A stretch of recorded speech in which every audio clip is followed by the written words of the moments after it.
박정훈 전 해병대 수사단장 구속영장이 기각됐습니다. 제가 금요일 마지막 방송 말미에 이 얘기를 했어요. 이거 기각되면 이거 진짜 큰 사건이다. 많은 분들이 그때의 시청자분들도 이거 근데 기각 안 된다. 다들 그렇게 생각했어요. 왜 그러냐? 구속영장을 친 건 군 검찰이고요. 구속영장을 심사하는 건 군 판사입니다.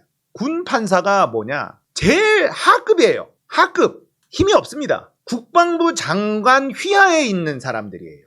그런데 이걸 기각을 했다. 이야, 이거는 대형 사고가 난 겁니다. 진짜 항명이 일어난 거예요. 진짜 항명이. 거기다가 이 사건은 누가 봐도 국방부 장관 그 위에 있는 누군가의 관심으로부터 출발한 일 아닙니까? 실제 국방부 장관 위에 있는 사람 누구겠어? 대통령일 확률이 높잖아요. 대통령이 관심을 가지고 있는 사안이고 이걸 경로했다는 얘기도 나오고 있고, 그래서 배심죄로 구속영장까지 이제 간 거라고 많은 국민들이 생각하고 있는데, 그러다 보니까 당연히 이거는 구속될 것이다. 구속이 되지 않는 게 상식이지만 이게 상식으로 흘러갈 것이냐, 다들 이렇게 생각했어요.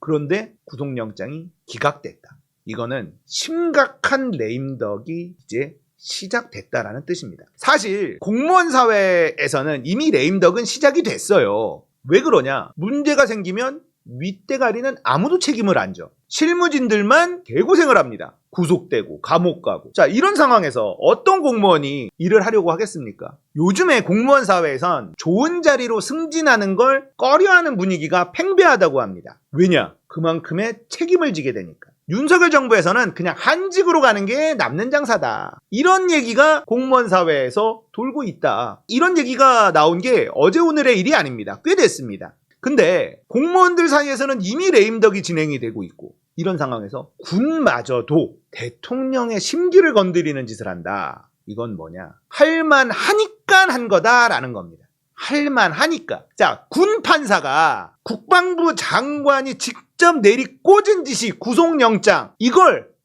아니야. 이건 뭐냐? 할만하다는 거예요.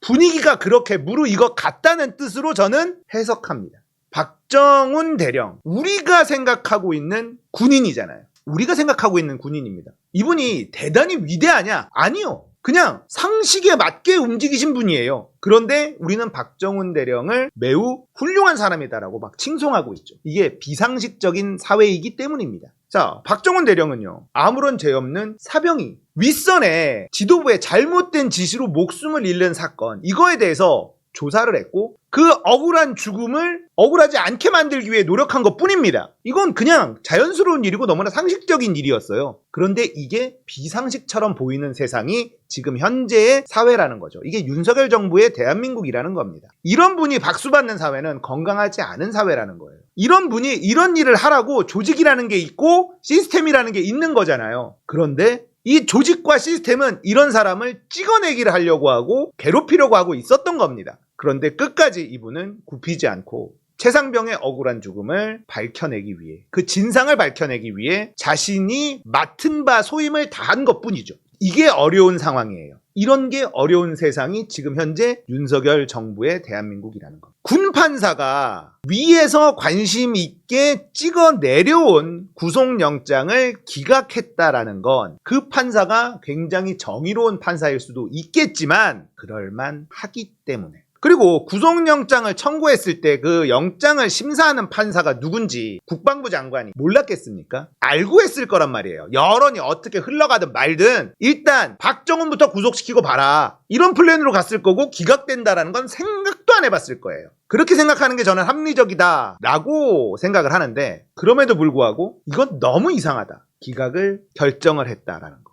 기각을 결정할 만한 분위기가 만들어져 있었다라고 보는 게 저는 합리적이다. 이게 다 짜여진 시나리오였을 거란 말이에요. 그러니까 여론이 이렇게 안 좋아도 말도 안 되는 걸 집어넣어서 구속영장을 청구한 거 아닙니까? 그런데 이게 시스템이 제대로 돌아가는 것처럼 보이는 거예요. 저는 시스템이 제대로 돌아가고 있다라는 증거가 아니라 들이받아도 되는 분위기가 만들어져 있다. 지금 군대 내에서도 지금 현재 군 지도부에 대한 불만이 어마무시하다. 이 반증이라는 거예요.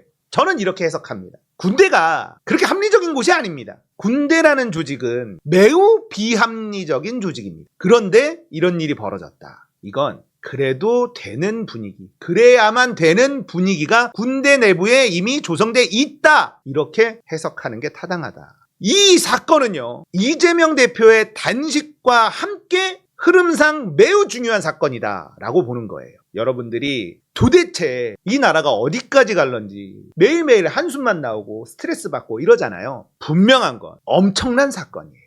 제가 금요일에 국회 앞에 찾아갔습니다. 국회 앞에 가서 승만 형님이랑 같이 가서 이재명 대표와 또 민주당 지지자들 깨어있는 시민들이 국회에서 같이 시위를 하고 같이 하는데 장소에 갔었는데, 그때 몇 명의 국회의원들을 만났습니다. 다 이 얘기를 하더라고요. 이 기각된 건 굉장히 큰 사건이다. 군대에서, 불합리의 대명사인 군대에서 국방부 장관과 그 위가 관심 가지고 있는 이 박정훈 대령의 구속영장이 기각됐다라는 건 엄청나게 큰 사건이라고 민주당 의원들도 생각하고 있더라고요. 이렇게 되면 군대 내부가 복잡해지고 있다는 뜻이 되고, 국방부 장관의 이빨이 안 먹히는 상황이 되고, 그러면 대통령도 마찬가지라는 겁니다. 대통령이 여기서 더 세게 누를 수가 있을까요? 누를 수가 없을 겁니다. 엄청난 사건이다. 군대에서 들이받았다는 건 레임덕 중에서도 심각한 레임덕이라는 확실한 증거. 저는 이렇게 판단을 해요. 그러니까 여러분들이 이제 힘을 낼 때가 됐다. 지치고 우리가 너무 힘들잖아. 매일 술 한 잔 안 하고는 버틸 수가 없어. 이제 달라진 거예요. 이재명 대표의 단식 타이밍도 진짜 기가 막혔죠. 모든 게 아구가 맞아 들어가고 있다. 우리가 이들에게 힘을 좀 더 실어주면요, 바뀔 수가 있습니다. 세상이 바뀔 수가 있어요. 이럴 때 우리가 확실하게 힘을 실어주는 게 필요합니다. 여론이라는 건 그렇게 만들어지고, 그렇게 만들어진 여론은 독재자도 어떻게 할 수가 없어요.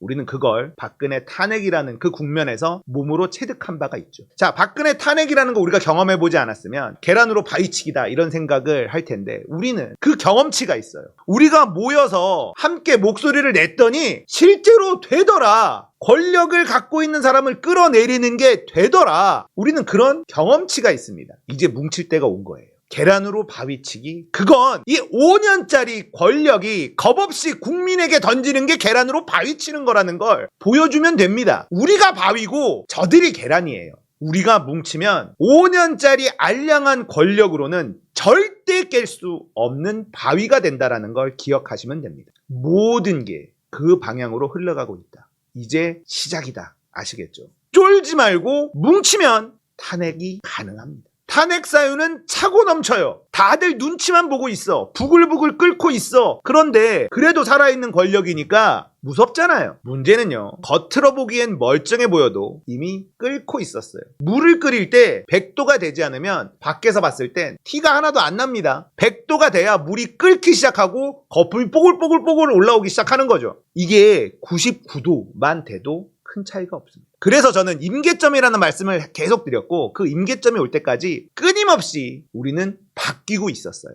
이제 그 임계점이 다가오고 있다. 여러 가지 정황이 그렇게 보여주고 있다는 걸 말씀드리고 싶습니다.